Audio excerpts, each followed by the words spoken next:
Hello friends, आज हम discuss करेंगे अमेरिका चीन के मध्य बढ़ता हुआ तनाव एवं विश्लेषण, जिसमें हम मेनली डिस्कस करेंगे कोरोना वायरस को लेकर अमेरिका और चीन के मध्य बढ़ता हुआ तनाव, दोनों के मध्य हुए हाल ही में महत्वपूर्ण घटनाक्रम पर प्रकाश डालेंगे।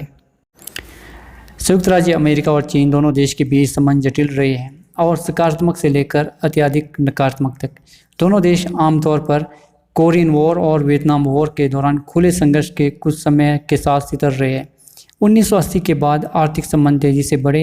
ये संबंध आर्थिक सहयोग, प्रशांत क्षेत्र में हेजमोनिक प्रतिद्वंदिता और एक दूसरे के इरादों पर आपसी संदेह है। इसलिए प्रत्येक राष्ट्र ने संभावित प्रतिकूल के रूप में एक दूसरे के बारे में एक सावधान रवैया अपनाया, लेकिन इसी बीच एक अत्यंत मजबूत आर्थिक भागीदारी को बनाए रखा। 2019 के अनुसार संयुक्त राज्य अमेरिका के पास दुनिया की सबसे बड़ी अर्थव्यवस्था और चीन के पास दूसरी सबसे बड़ी अर्थव्यवस्था है। वर्तमान में चीन और संयुक्त राज्य अमेरिका में पारस्परिक राजनीतिक, आर्थिक और सुरक्षा हित है, जैसे कि परमाणु हथियार का प्रसार, लेकिन चीन में सरकार की लोकतंत्र और चीन में मानवाधिकार की भूमिका से संबंधित अनसुलझे चिंता है। जापान के बाद चीन संयुक्त राज्य अमेरिका का दूसरा सबसे बड़ा विदेशी लेनदार है।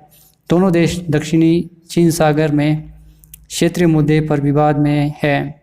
अमेरिका और चीन के मध्य ट्रेड वॉर हो चुके हैं। आज दोनों देश के बीच व्यवसाय का $500 अरब का वार्षिकी है, जो अमेरिका की विदेश मुद्रा के रिजर्व का एक बड़ा कारण है। कोरोना वायरस को लेकर दोनों राष्ट्र तनावपूर्ण माहौल में एक दूसरे के विरुद्ध खड़े हुए हैं। अभी हम डिस्कस करते हैं हाल ही में हुए अमेरिका चीन के महत्वपूर्ण घटनाक्रम पर। दुनिया के 210 देश इस वक्त कोविड-19 यानी कोरोना वायरस के महामारी की मार झेल रहे हैं। वैक्सीन की अनुपस्थिति में ये वायरस हर रोज़ हज़ारों लोगों की जान ले रहा है। इस वायरस ने विश्व अर्थव्यवस्था को प्रभावित करने के साथ संक्रमण के मामले में 50 लाख के पार और 3.32 लाख से अधिक लोगों की जान ली है। ये वायरस चीन के शहर वुहान में उत्पत्ति और उसके बाद चीन द्वारा उठाए गए कदमों की जांच के संबंध में अमेरिकी राष्ट्रपति डोनाल्ड ट्रंप द्वारा लगातार बनाए जा रहे दबाव की पृष्ठभूमि में हो रही है। कोरोना वायरस का जन्म चीन के वुहान शहर में हुआ था और उसके बाद धीरे धीरे पूरी दुनिया में इसने अपना कहर ढाना शुरू किया। जो कोरोना वायरस को लेकर माना जा रहा है कि इसके शुरुआती मामलों को चीन ने छिपाया था, जिसे लेकर दुनिया के कई देशों ने चीन के जवाबदेही की मांग की है। इसी बीच सोमवार यानी 18 मई से शुरू होने वाली 2 दिवसीय 73 विश्व स्वास्थ्य सभा से पहले भारत समेत 62 देशों ने एक मसौदा पेश किया है। इस प्रस्ताव में कोविड-19 महामारी को लेकर WHO की प्रतिक्रिया की स्वतंत्र जांच कराने का आग्रह किया गया है। वहीं विश्व स्वास्थ्य संगठन पर भी चीन को संरक्षण देने के संदेह में सवाल उठ रहे हैं। वायरस की उत्पत्ति का पता लगाने की जांच की मांग करने वाले इस प्रस्ताव में कहीं भी किसी भी देश या जगह का जिक्र नहीं है, लेकिन WHO से अपील की गई है कि वो जेनेटिक कोरोना वायरस के स्रोत की निष्पक्ष जांच करे और पता लगाए कि मनुष्यों तक ये वायरस कैसे पहुंचा। WHO के प्रमुख टेड्रोस एडनोम ने कहा कि जितनी जल्दी संभव होगा कोरोना वायरस को लेकर वैश्विक संगठन की भूमिका की स्वतंत्र जांच शुरू की जाएगी और चीन भी उसका समर्थन करेगा।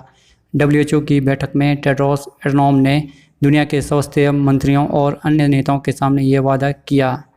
उन्होंने कहा कि सभी देशों और संगठनों की इस महामारी से सबक मिला है और सभी को अपनी अपनी भूमिका की समीक्षा करनी चाहिए। WHO भी जवाबदेही और पारदर्शिता को लेकर प्रतिबद्ध है। इससे पहले WHO की बैठक की शुरुआत करते हुए संयुक्त राष्ट्र महासचिव एंटोनियो गुटेरेस ने कहा कि WHO अपूरणीय है और इसे बदला नहीं जा सकता। कोविड-19 महामारी से प्रभावित देशों को मदद पहुंचाने के लिए इसके संसाधन को बढ़ाने की ज़रूरत है।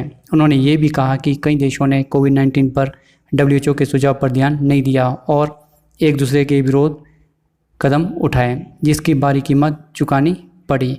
सम्मेलन में चीनी राष्ट्रपति शी जिनपिंग ने कहा कि चीन ने इस पूरे मामले में पारदर्शिता और जिम्मेदारी के साथ काम किया है।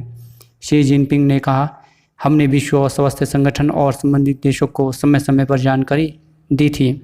उन्होंने कहा कि कोरोना वायरस काबू पा लेने के बाद चीन किसी भी जांच का समर्थन करता है। प्रस्ताव 7 पन्नों के मसौदे का हिस्सा है जिसे 35 देशों और 27 सदस्य यूरोपीय संघ ने पेश किया है। EU समर्थित इस मसौदे को जापान, ब्रिटेन, न्यूजीलैंड, दक्षिण कोरिया, ब्राज़ील और कनाडा का समर्थन हासिल है, लेकिन आश्चर्यजनक ढंग से इसमें अमेरिका का नाम कहीं भी शामिल नहीं है, जो लगातार कोरोना वायरस के प्रसार को लेकर चीन और WHO को जिम्मेदार ठहरा रहा है। इसके अलावा अमेरिका ताइवान को भी WHO में शामिल करने पर जोर दे रहा है, जिसका चीन विरोध कर रहा है।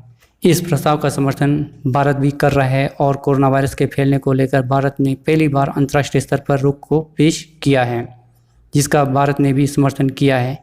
केंद्रीय स्वास्थ्य मंत्री हर्षवर्धन ने बैठक में भारत का प्रतिनिधित्व करते हुए कहा कि देश ने कोविड-19 महामारी का मुकाबला करने के लिए समय से सभी आवश्यक कदम उठाए हैं। उन्होंने जोर देकर कहा कि देश ने इस बीमारी से निपटने में अभी तक अच्छा कार्य किया है और उसे आने वाले महीनों में बेहतर करने का भरोसा है। पूरी दुनिया कोरोना वायरस महामारी के कहर से जूझ रही है। कोरोना से बचने के लिए सभी बड़े देश इसकी वैक्सीन बनाने में जुटे हुए हैं। इसी बीच अमेरिका की संघीय जांच एजेंसी यानी FBI और साइबर सुरक्षा विशेषज्ञों ने चीन पर बड़ा आरोप लगाया है। उनका मानना है कि चीन के हैकर कोरोना वायरस कोविड-19 के वैक्सीन विकसित करने से संबंधित शोध को चुराने की कोशिश कर रहे हैं। अमेरिका ने 2 अखबारों ने सोमवार को ये जानकारी दी। समाचार एजेंसी AFP के मुताबिक वॉल स्ट्रीट जर्नल और न्यूयॉर्क टाइम्स की खबर में कहा गया है FBI और गृह मंत्रालय चीनी हैकरों के खिलाफ चेतावनी जारी करने की तैयारी कर रहा है, क्योंकि कोरोना वायरस की वैक्सीन विकसित करने की दौड़ में निजी कंपनियां और सरकारें दोनों लगी हुई है। यही नहीं, चीन के हैकर कोविड-19 के मरीजों की जांच और इलाज से संबंधित डेटा और बौद्धिक संपत्ति को चुराने की कोशिश कर रहे हैं।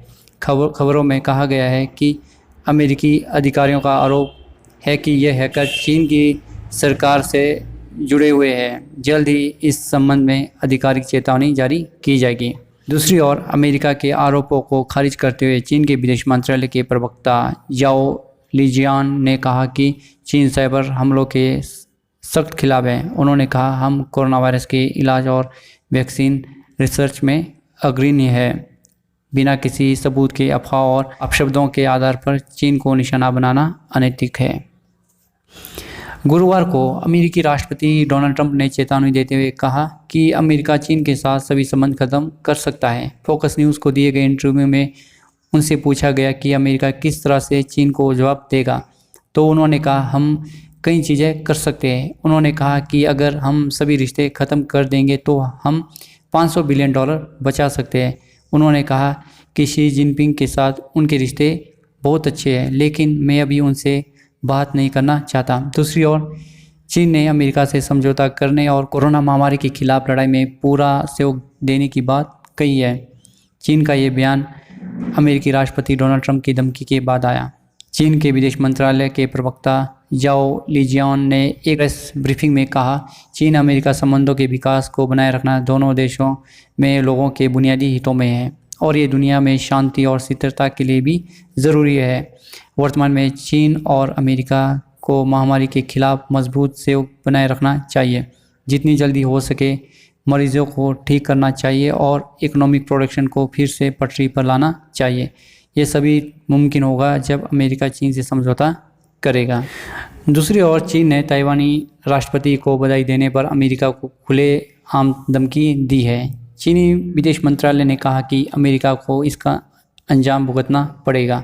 बता दें कि अमेरिकी जो विदेश मंत्री माइक पोम्पियो ने ताइवान के राष्ट्रपति त्साई इंग-वेन को बधाई दी थी, जिस पर चीन ने तीखी प्रतिक्रिया दी है।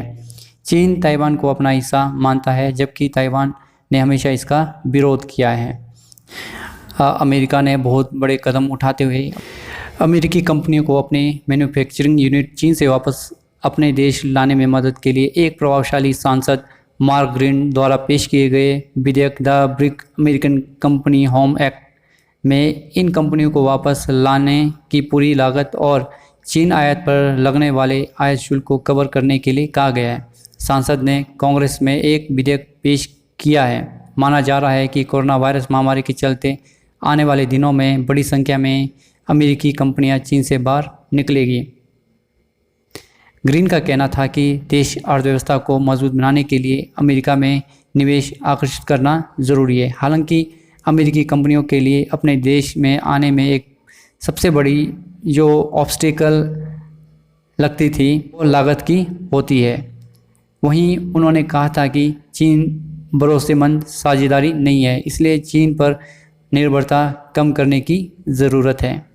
चीन ने 22 मई 2020 को 2020 का रक्षा बजट बढ़ाकर 6.6 कर दिया है।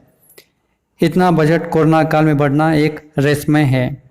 इससे अमेरिका और चीन के संबंधों में काफ़ी तनाव आ सकता है। Next, US China economic relations, इसके ऊपर हम डिस्कस करते हैं। चीन की अर्थव्यवस्था उत्पादन, कुशलता, कनेक्टिविटी और उत्तम श्रेणी के इंफ्रास्ट्रक्चर पर आधारित है। चीन की अर्थव्यवस्था का बड़ा हिस्सा दुनिया में उत्पादकों की बिक्री पर निर्भर है। जब दुनिया की अर्थव्यवस्था लॉकडाउन की वजह से चरमराई तो इसका असर चीन के छोटे एवं लघु उद्योगों पर भी पड़ी। चीन ने इससे निपटने के लिए कई सुधारात्मक कार्य किए। चीन अब तक $586 बिलियन की मदद छोटे उद्योगों को दे चुका है। इस काम में सरकार की मदद वहाँ की सबसे सफलतम प्राइवेट कंपनियां भी कर रही है।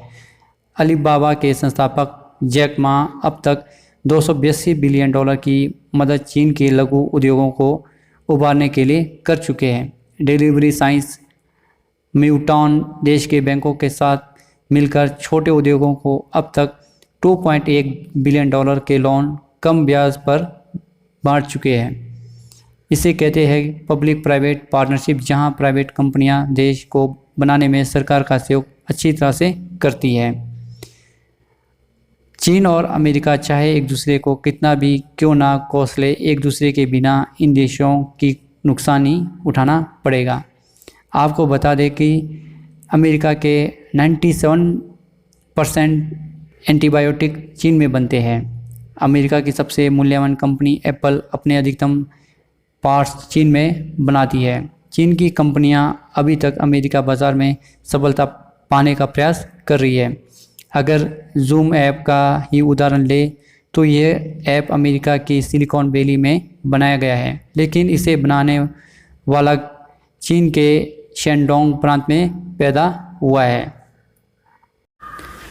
आज चीन अंतर्राष्ट्रीय विश्व मंच में अलग थलग नज़र आ रहा है। विश्व के अधिकतर राष्ट्र चीन को शंका की दृष्टि से देख रहे हैं। यूरोप के अधिकतर देश चीन से अपने कंपनियों को वापस लाने की योजना बना रहे हैं, जिससे सीधा असर चीन की अर्थव्यवस्था पर पड़ेगा। इस समय भारत अंतर्राष्ट्रीय व्यवस्था में चीन का एक विकल्प बन सकता है, जिसका पूरा शुभ अवसर भारत प्राप्त करने के लिए भारत को युद्ध स्तर पर काम करना होगा और दक्षिण एशिया में भारत अपनी मजबूत अर्थव्यवस्था स्थापित कर सकता है। इसके लिए भारत को स्किल्ड लोगों की आवश्यकता होगी और इंफ्रास्ट्रक्चर को ज़्यादा से ज़्यादा बढ़ाना पड़ेगा और भारत को कच्चे माल की आवश्यकता होगी, जिसके लिए भारत को ऐसे क्षेत्र की तलाश करनी होगी जहां से आसानी से कच्चे माल प्राप्त हो सके। उपरोक्त के विश्लेषण करने के बाद अमेरिका और चीन के बीच गहरा टकराव की स्थिति बनती नज़र आ रही है। ये भी सत्य है कि चीन समय से पहले कोरोना वायरस के प्रभाव के बारे में विश्व को सूचित करता तो शायद ही इतनी त्रासदी नहीं होती।